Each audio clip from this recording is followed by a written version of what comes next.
desta noite,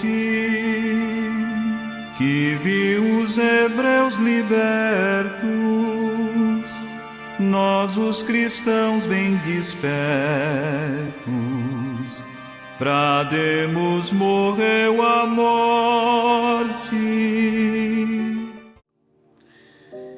Caríssimos irmãos e irmãs, que nesta noite santa, nesta noite da grande vigília pascal, possamos abrir os nossos corações, possamos abrir os nossos olhos e os nossos ouvidos para contemplar a verdade que o jovem diz às mulheres que vão ao túmulo.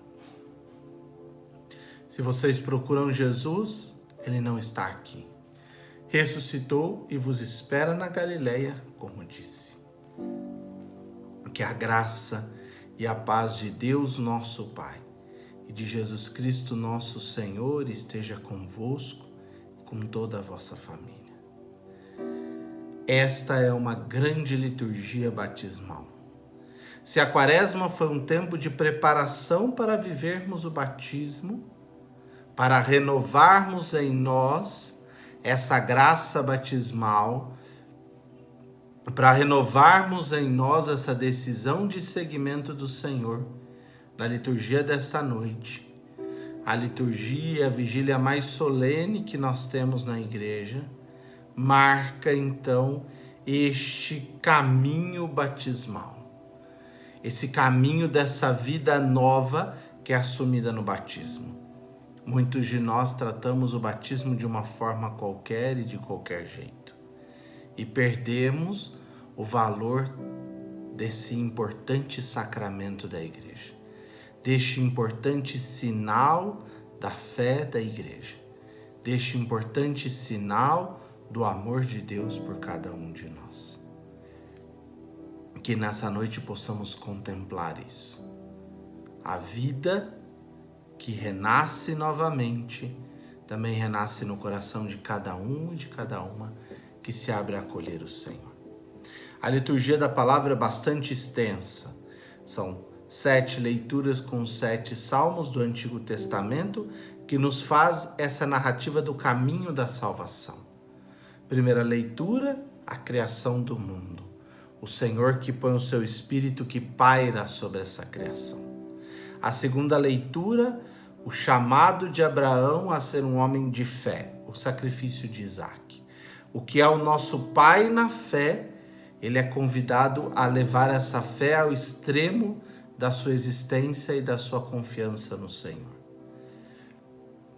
Na terceira leitura, Moisés que atravessa o Mar Vermelho, que abre o mar e o povo passa por ele, e todo o mal, todo o passado, todo inimigo, toda a escravidão fica para trás. Na quarta leitura, Isaías, que nos faz o grande convite a acolhermos o Senhor como nosso esposo. O Senhor é o teu esposo, Israel.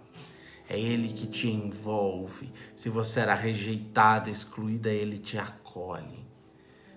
A quinta leitura está alicerçada na bela leitura da profecia de Isaías: vinde beber e vinde comer gratuitamente. Vinde buscar aquilo que é o fundamental, a vida nova do Senhor. Depois o profeta Baruque vai nos falar que é preciso abraçar essa sabedoria que vem de Deus.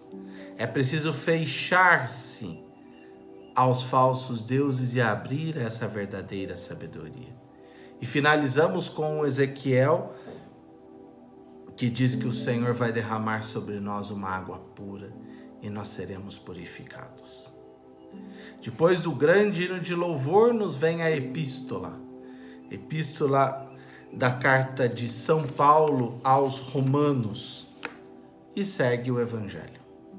Depois, a liturgia batismal, precedida antes dessa vigília pelo fogo novo. Esse caminho dessas leituras é um caminho da nossa salvação. Compreender, se algum dia você deseja fazer um grande resumo do caminho da salvação, esses textos nos apresentam isso. Eu fiz uma escolha por 3, além da Epístola e o Evangelho. A primeira leitura, essencial para que tomemos consciência. Leitura do livro de Gênesis, capítulo 1, versículo 1, até o capítulo 2, versículo 2. Fomos criados à imagem e semelhança de Deus. Somos filhos e filhas deste Senhor. Fomos envolvidos pelo seu amor. Toda a criação é para colocar nela o ser humano. A criação não existe por si. A criação existe para que o ser humano a ocupe com a sua sabedoria e com o amor que vem de Deus. Para que o ser humano desfrute, submeta, faça produzir, faça que ela gere muitos frutos. E por mais que ouçamos aqui e acolá de toda a destruição da natureza, precisamos nos lembrar que tem feito muito bem. Em alguns meses foi feita uma vacina contra o Covid. Isso é fruto da engenhosidade humana que, com a matéria dada ali por Deus, da natureza, faz sair, faz gerar a vida novamente. A vida que o Senhor nos concedeu, nós devemos trazê-la como princípio fundante. Primeiro, é dom de Deus. Segundo, é para que nós façamos com que esse mundo possa florescer em vida e esperança. A nossa vida não é ruim nem triste, ela é bonita e ela deve ser vivida nessa beleza, nessa decisão pelo Senhor e nessa busca pelo Senhor. Depois eu optei pela terceira leitura, o texto que é tirado do livro de Êxodo, capítulo 14, versículos 15 até o capítulo 15, verso 1. O povo sai do Egito e está caminhando, o faraó se arrepende porque liberou o povo e manda persegui-los. Nessa perseguição, há aí esse anjo que guia o povo, essa nuvem que fica entre eles, e o povo de Deus está sempre protegido. Só que à frente está o Mar Vermelho, e aí? Por onde passaremos? Como passaremos? Como será tudo isso?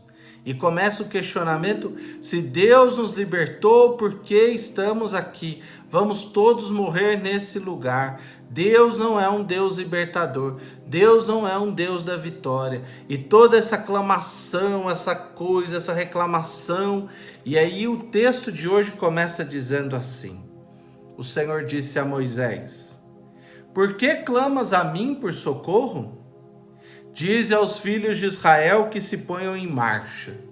Daria para dizer: olha, Senhor, eu estou clamando porque eu não sei o que fazer. Eu estou clamando porque me falta a fé. Porque me falta a confiança em Ti. E Deus faz um convite a essa confiança. Fale para o povo continuar caminhando. E com certeza Moisés pôs a mão na cabeça e disse: mas esse povo não vai caminhar porque o mar está à frente. E aí Deus complementa: você vai lá, estende os braços, ergue a vara e faça com que o mar se abra. Talvez nessa hora Moisés disse: esse Deus está ficando doido. Mas ele confiou. Se ele não tivesse confiado, não tinha ido. O belo dia que você decide-se por batizar ou decide batizar o seu filho, é naquele dia que esse mar se abre. E aí passa por ele, você, o seu filho novamente, porque você assume a responsabilidade desse batismo, passa e toda a escravidão, todo o pecado, tudo aquilo que te prendia, que te impedia de caminhar na direção do Senhor, de viver junto com esse Senhor, de caminhar com Ele, fica lá no mar afogado. E eu passo a pé enxuto. Ou seja, eu atravesso a morte e chego na vida. Eu mergulho nesse mar que é o Senhor. Para nós, quem está à beira desse mar vermelho é o Cristo, que com a sua cruz abre o caminho de vida onde todos podemos passar. E na sua morte, todos ganhamos a vida verdadeira.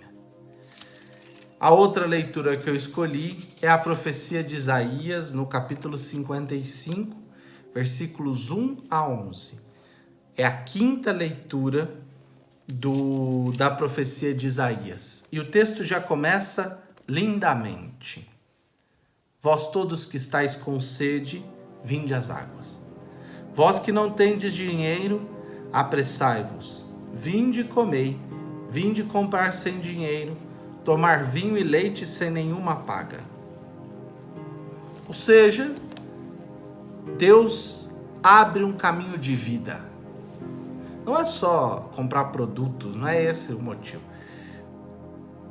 Deus apresenta que na terra, na vida nova, na experiência nova de vida que Ele oferece, não é necessário mais se preocupar com isso. Por quê? Porque esse alimento é fruto da providência de Deus.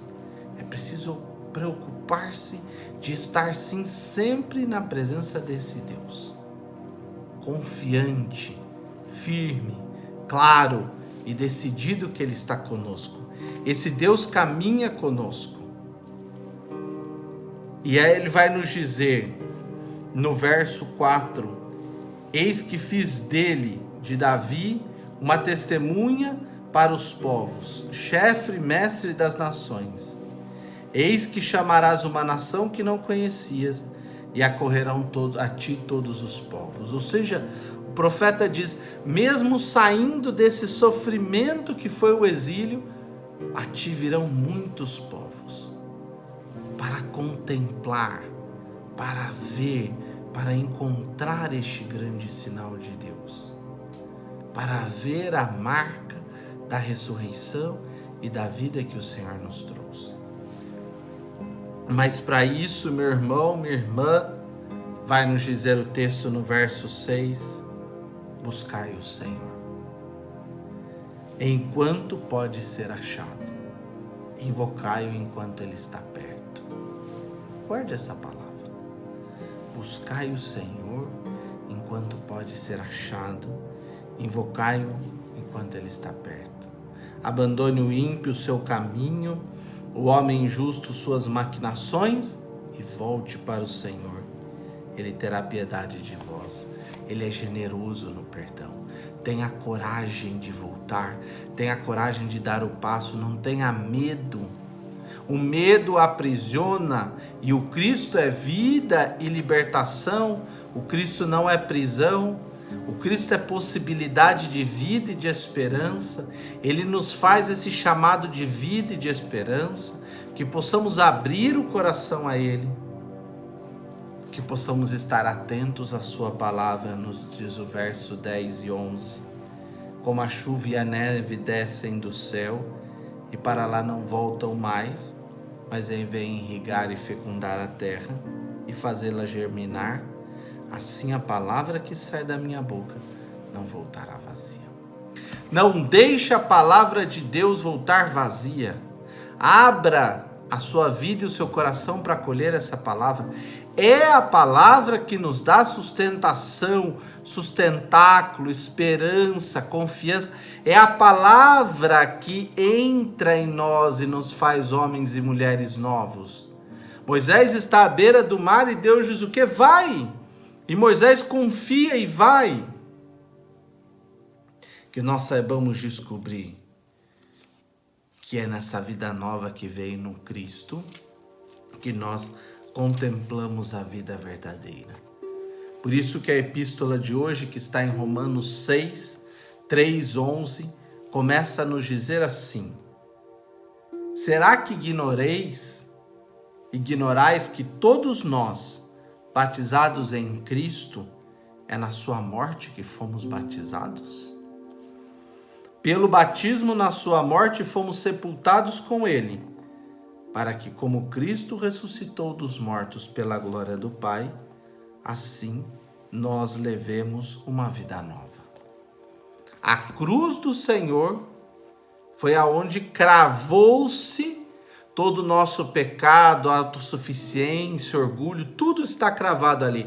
A morte que rondava a nossa vida está cravado naquela cruz. E nesse Cristo que morreu, nós também ressuscitamos.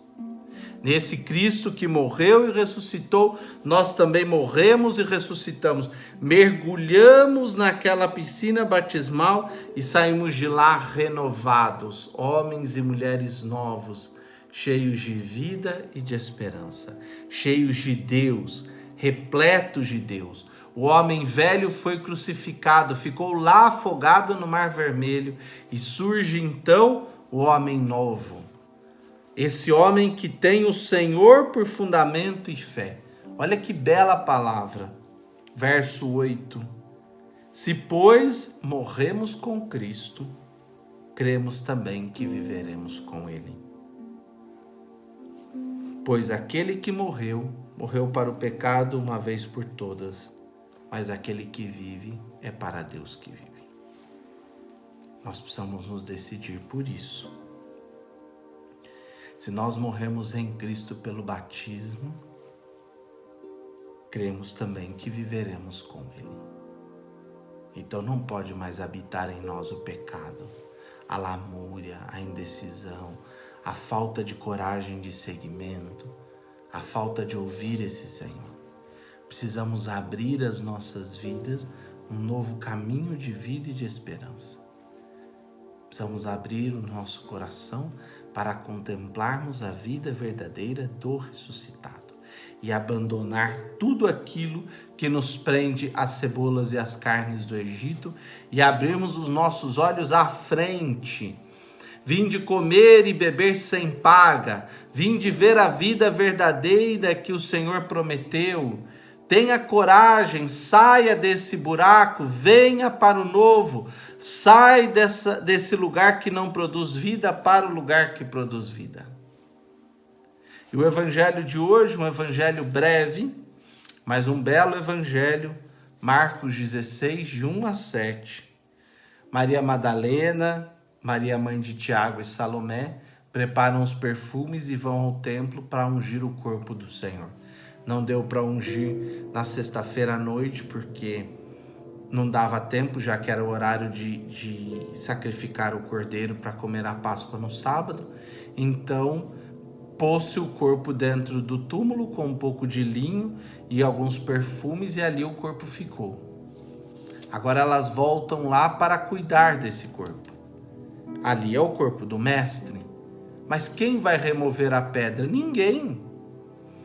Porque a pedra já foi removida. Se a pedra que impedia a vida acontecer, ela foi removida. Por isso que, quando elas veem que a pedra não está mais lá, elas entram no túmulo e veem o jovem sentado ali, e ele faz o grande anúncio. Não vos assusteis. Vós procurais Jesus de Nazaré que foi crucificado? Ou seja, é preciso saber quem nós buscamos. Pode ser que achemos que a pedra saiu, mas a pedra saiu daquilo que nós não buscamos. O que nós buscamos? Você busca Jesus de Nazaré, o que foi crucificado? Ele ressuscitou. Não está aqui. Vede o lugar que o puseram. Ide aos discípulos e a Pedro e dizei que ele está à vossa frente na Galileia. Lá vós o vereis, como ele mesmo tinha dito. Primeiro precisamos tomar consciência, se foi no batismo, na morte de Cristo, que fomos batizados para recebermos a vida, a pedra do sepulcro das nossas vidas foi retirada para que a vida possa acontecer. Mas é preciso que nos disponhamos a colocar essa vida em prática. É preciso que nos abramos a este Senhor, de coração e com esperança. O próprio Cristo disse no Evangelho de domingo aos discípulos: todos vós ficareis desorientados, porque ferirei o pastor e as ovelhas dispersarão. Mas depois de ressuscitar, eu vos precederei na Galileia. Jesus é muito claro. Depois de fazer a experiência da vida, eu vos espero lá. E tenham coragem. Tenham coragem, estendam o braço e atravessem esse mar e cheguem lá para a libertação verdadeira. Eu vou à vossa frente, eu vou abrir o caminho, mas eu aguardo vocês lá. Tenha coragem, meu irmão, minha irmã. Acolha a vida como uma verdadeira experiência de fé.